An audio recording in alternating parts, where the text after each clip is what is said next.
talaga naman sinusuportahan ako ng husband ko sa lahat ng bagay. Ito po ang ating mga naipon, nabubuksan. Mag-intro ka. Wala. Okay, go. Ikaw na pakita mo. Hi guys. Ikaw ang vlogger. Eh, ganun ba? Okay, pupunta po tayo ngayon sa kasal. Pero bago tayo umattend ng kasal, pumunta po na tayo sa school kasi kukunin ko po namin ang aking DOR and diploma na katunayan na ako ay isa ng ganap na doktor ng mga teacher. Yes po, finally makukuha na po natin. So bago po yun, ay make-up po na ako dito sa kotse kasi nag-aapura na po tayo. So yarn. Ang motif nga pala ng kasal blue tsaka pink. Kaya nakaming kaming mag-asawa. So di namin kasama si Loris kasi marami pa kami pupuntahan. Isang araw appointment. So isang araw napakadaming appointment. Ang dami natin ganap. Lahat ng kaibigan namin taga-Gapan. Pupuntahan na namin kasi hindi talaga namin may ganap pa kasi. Maganap ng isang araw. Tatlong appointment. Isang araw tayo nasa ray-rayan na naman.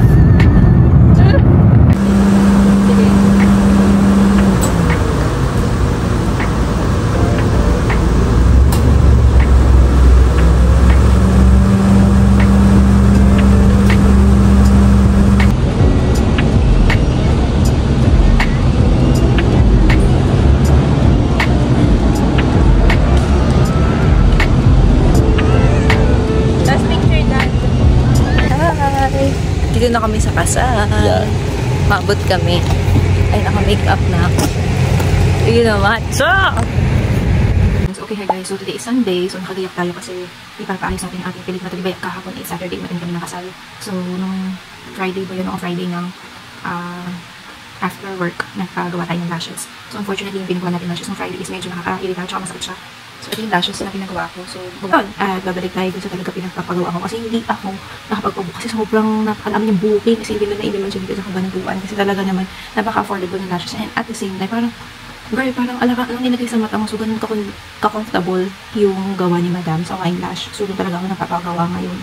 Kasi as in, ang dami ko na na-try na lashes dito sa kabanatuan. Yung pinaka-maharlika na lashes na try ko na din yan talaga naman. Halos, nung na-try ko si wine lash, hindi naman sa pag-promote or what. Kasi doon talaga na ako nagpapagawa. Kasi halos hindi sila nagkakalayo, girl. Tapos parang, alam mo din na-experience ko magpagawa sa wine lash. Ay, sabi ko parang same sila ng quality. Tsaka yung tagal na nakapakat yung lashes sa mata mo. Kaya sabi ko, baka ko talaga. Pala talagang binabalik-balikan si Madam. So, yung may-ari siya mismo gumagawa ng lashes. As in, wala siyang ibang gumagawa. Kaya talagang kailangan mapapabuka, hindi yung biglang kasi talaga fully book siya. So, nung time na yun na atin ako nakasabi, fully book si Ante, kaya ngayon napagawa tayo sa iba, and then unfortunately, ganun yun ang and tapos ipapalisan natin yung lashes na pinagawa ko ng Friday, kasi nakakairita siya, girl, pag dumidiin ka ng pikit, parang tumutusok sa mata mo. So, tiniis ko na hanggang Saturday, para yung naman, pero sabi ko, pag ito namagga, patay kang bata. So, yan, papa-remove na natin yung lashes, tapos papakabit tayo ng panibago. Papasolidate ko na natin sa one lash. So, that's the story of my lashes, na sana hindi na maulit sa ibang customer. So, yun lang, let's go! Idala nating bag ang Marc Jacobs natin. So, para naman nalalabas. So, laman ng bag natin. Ayan. Tapos, magpapabango lang tayo gamit itong Ariana Grande na Favang. So, akala ko dati talaga nakapakat yung ulap. Yung pala naaalis siya. Dali. Papakita ko sa inyo. Medyo pumakat siya. Yeah. Ayun. See? Astig. Ang bango nito para siyang kung i-compare mo sa Baccarat Rouge, parang mild version po. Ayan. So, meron, kasi paubos na yung Baccarat ko. So, meron akong Zara na dupe ng Baccarat. Tapos, ito, sila yung magkakashade ng amoy. Tsaka, yung isa pa, yung Sol de Janeiro ba yun? Yung color pink. So, sila yung magkakahilera ng amoy.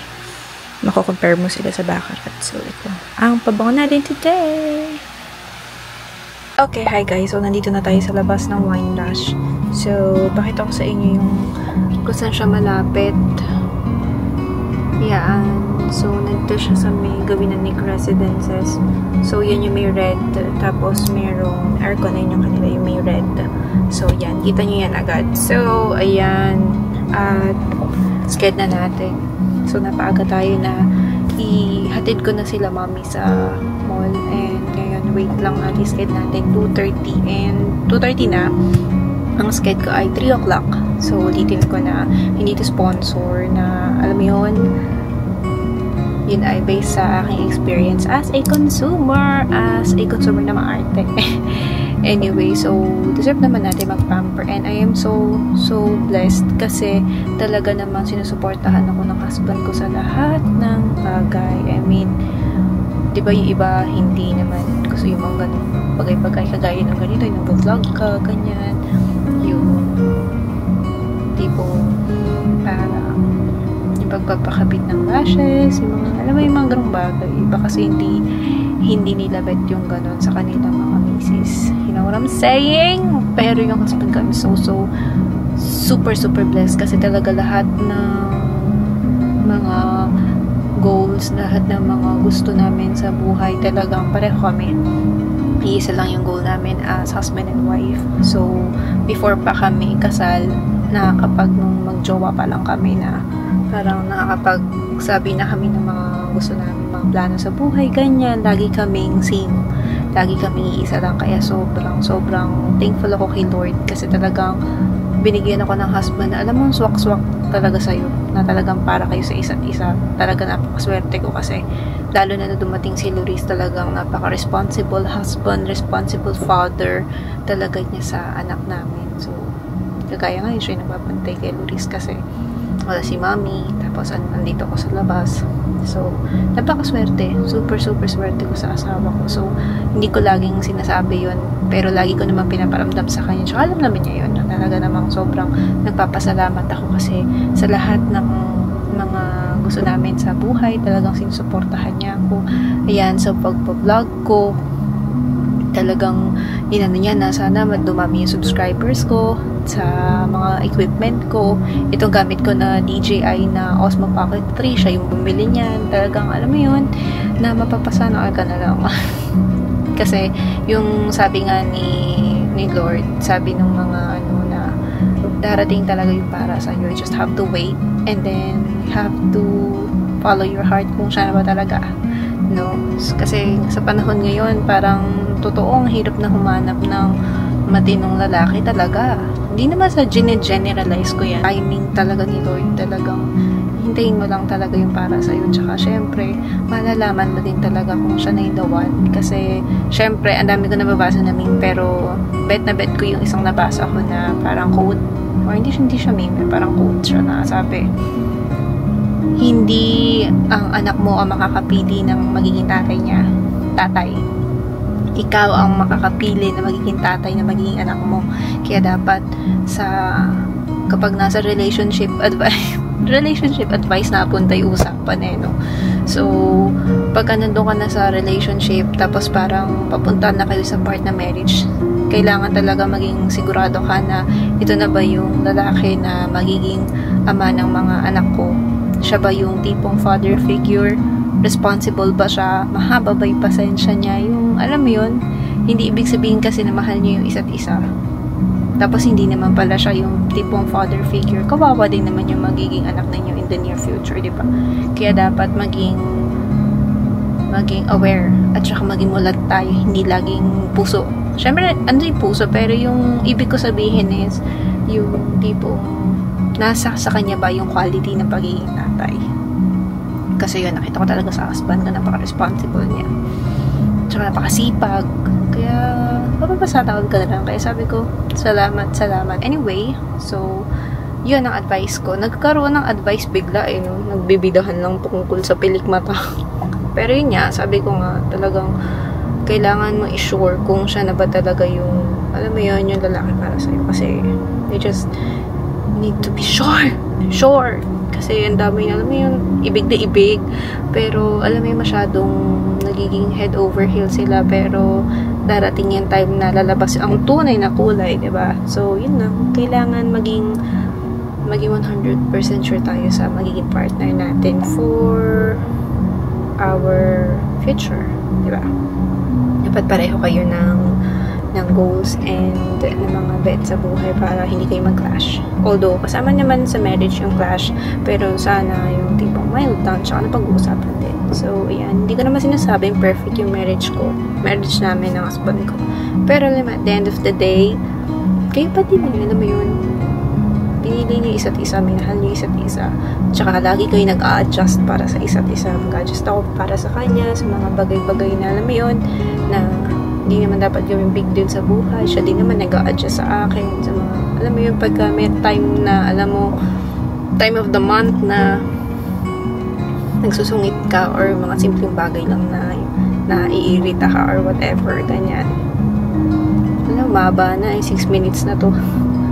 Okay, so I think baba na tayo. So yan, kagaya mo yung pinapayagan niya ako mag-drive dito. Napakalaki ng trust namin sa isa't isa. Kaya number 1 yan, trust. Tsaka kailangan pareho kayo ng goal sa buhay. Tsaka dapat meron siyang mga qualities na pang father figure para alam mo yun, hindi maging kawawa, magiging anak ninyo. Hindi pwede yung go lang ang go. Kaya yun, yun ang aking advice mo naman. Maging advice. But anyway, paalisin natin pilikmata natin. So, ano na yung sinasabi ko rin, you know. Pero, alam mo yun, may sense naman, diba? So, yun lang. So, mamaya na lang. Bye! Parang ganda ko sa part na to. Charis.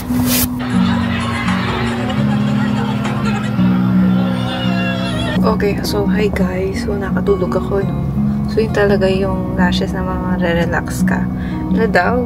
So, guys, tapos na ako magpalagay ng lashes. So, ito yung eyes natin. Grabe, ang ganda, no? Super pulido talaga gumawa ni Madam. So, I highly recommend Wine Lash Studio dito sa may Cabanatuan City sa may Kapitan Pepe. So, this is 500 pesos. So, 100 pesos para sa lash removal. And then, 400 tong lashes ko. So, ang ganda, oh. Ang sabi ko lang sa kanya, parang yung lashes ko lang na papakapalin lang niya. Parang ganun lang. So, parang, ayan. So, ang ganda-ganda na ng ate mo, girl. Ganda na yan. So, yan. So, may ilaw tayo na very light. So, kita mo, compare mo sa kanina, diba? So, yun. So, ayan. May bibilin pa tayo. So, tara. Alis na tayo. Hapon na. So, hi guys. So, ito po ang ating mga naipon, nabubuksan. So, unahin po muna natin ito ay mixed order from online shop, Shopee and Lazada. So, unahin natin tong isa. Ito ay adapter. I-open na natin ito. Ayan. This is a Lightning to USB camera adapter. Ayan.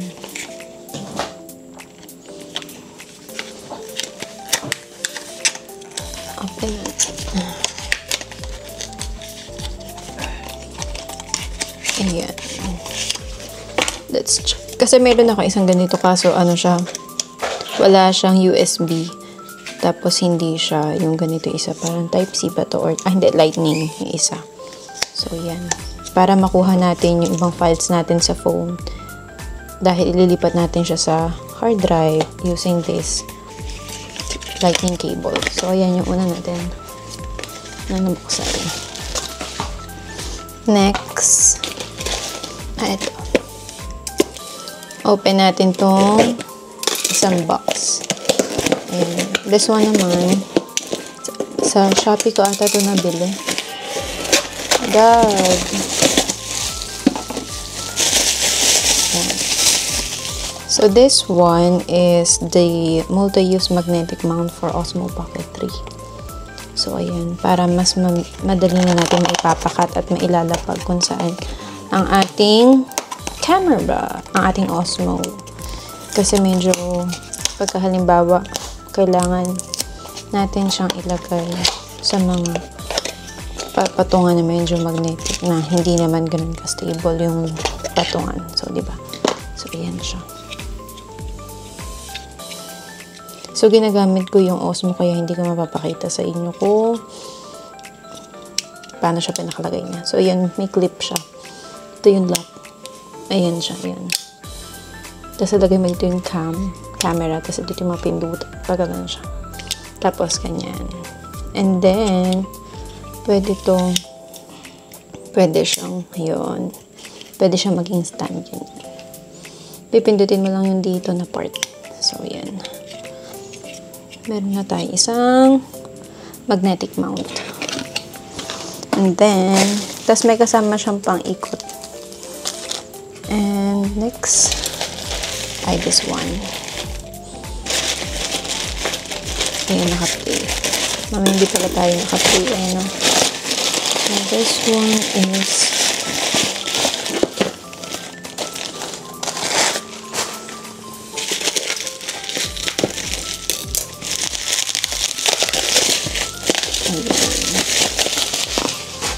ayan, this is the Aura Share power bank. 20,000 mAh. So, yan, nakasale to. Nabili natin. Siyempre, lagi tayong nag-check ng sale para mas makamura tayo. Yan nga sale, diba? Diba, guys? So, bakit ako bumili ng power bank na isa pa?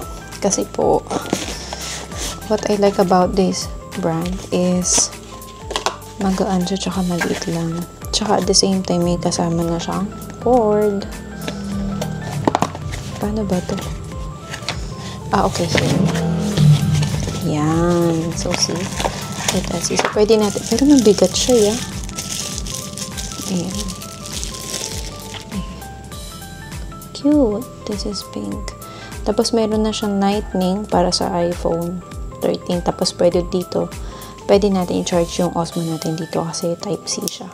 You know. Tapos, nakapaikot na siya. So, hindi mo na kailangan magdala na extra na cord. And, open natin. Kung may charge ang power bank na ito. I think, mukhang wala kasi hindi siya umiilaw. Wait lang.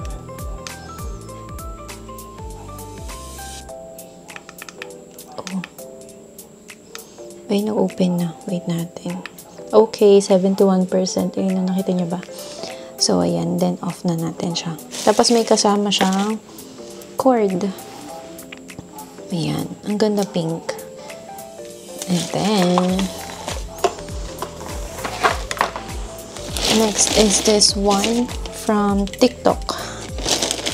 From TikTok shop. Kasi lagi akong nag-check kung saan mas mura. Kung sa Lazada ba, sa Shopee, or sa TikTok. So, yung product na to ay mas nakasave ako sa TikTok. Kaya sa TikTok ko siya in-order. Depende sa product kung saan siya mas mura. Tada!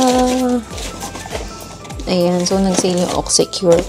At itong ating pinaka-love na pang dry ng pimple. Ito yung kanilang Acne Clear Powder Mud. So, this is spot treatment powder mud for the face. Ayan. 6 packets na siya. Tapos, meron siyang free na pre-bio serum. Acne Defense. So, yan. Kasi acne girl tayo. And then, may free Paula na mud.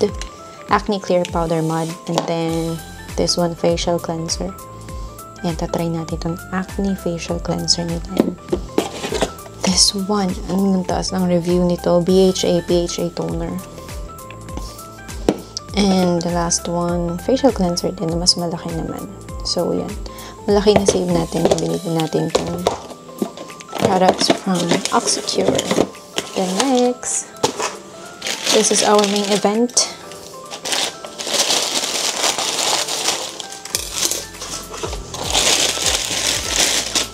Ayan. So, nabili natin siya sa isang online legit shop sa Instagram. Aray ko po. Nakati kami ko sa Instagram. Ilalagay ko na lang sa baba kung saan shop ko siya nabili. So, yung isa kong pabango sa kanila ko na rin nabili. Tapos, ito.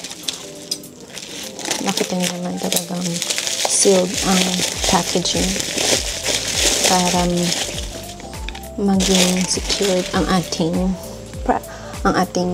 in-order. Ayan. So, this is the Tear Mask Fit Red Cushion SPF 40 PA++ in the shade 17C Porcelain. Ayan siya. Sorry naman sa kuko ko kasi maliit lang to guys ha. This is the 4.5 grams. Kasi tatry ko lang naman. Tada! So, meron na tayong Tear. So, open natin. Ayan. So cute. So, meron siyang mirror dyan. Tapos, meron ditong yung pang applicator. Tapos, meron siyang divider. Tapos, here's the product. And then, open natin.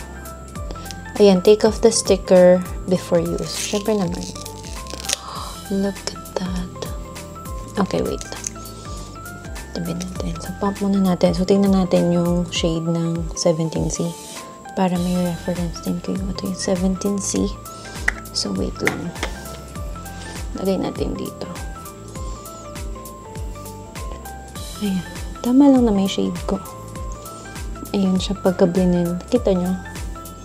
Kasi nag-oxidize yung face ko. Kaya medyo lighter yung shade yung kinuha ko madalas. Kasi girl, nag-iiba yung shade niya kapag na-apply na sa face ko. So, ako lang naman yun. Kaya, ito yung shade na kinuha ko, 17C.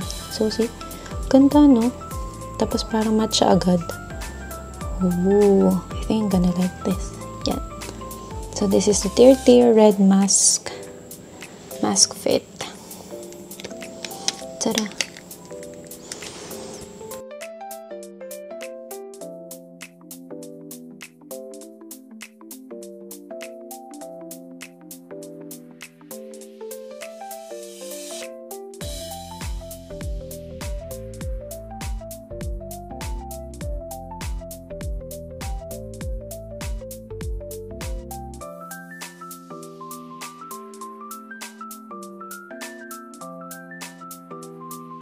Okay, so hi guys. So, sa mga nabili ko, ang pinaka-gusto ko is itong Tear. Ayan. So, yan. Kasi I'm a makeup babe. And then, itong power bank. I mean, everything naman. So, let us see this one. Aura Share.